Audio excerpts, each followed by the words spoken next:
आते हैं, लेकिन हम बिहार आते जाते रहेंगे। इस बात पे क्या कहेंगे? बिल्कुल आते जाते रहेंगे, क्योंकि इतना स्नेह, इतना प्यार देखकर वो भी अभिभूत हैं। वो अब चाह रहे हैं कि जो शुरुआत हम अपने यहाँ से किए हैं, मुंबई में माया नगरी में जाकर दहाड़ कराए हैं, हमको बिहार में कर देनी चाहिए, क्योंकि यहाँ पे अल्लड़ पागल ज्यादा है। जो अच्छा, इंडिया में ही नहीं, सनातन धर्म का प्रचार अदर कंट्री में भी हो रहा है, विदेश में भी हो रहा है, क्या कहिएगा? बिल्कुल होना भी चाहिए, क्योंकि यही वो धर्म है, यही वो सनातन धर्म है जो कि होना चाहिए। बिल्कुल होना कहाँ से चाहिए। है? कहाँ से है? बिल्कुल, हम सिवान से हैं, सिवान बिहार से हैं, और हम लोग जो है कि कल ही आए हुए हैं।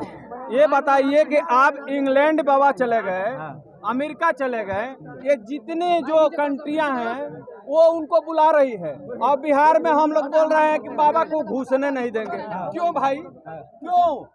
हम तो सनातन धर्म से को मानने वाले हैं, तो हम सनातन धर्म को क्यों उसको एक बाइकआउट कर रहे हैं? ऐसा तो नहीं होना चाहिए ना। है जब अमेरिका, जब है वहाँ के जब आदमी जो ईसाई धर्म मानने वाले हैं, वो लोग उसको मान रहे हैं, क्यों मान रहे हैं? हम लोग इसका मतलब हम लोग गधा है? घर के आदमी ही नहीं, यही ना है, घर का लोग विरोध कर रहे हैं। जो हिंदू है वो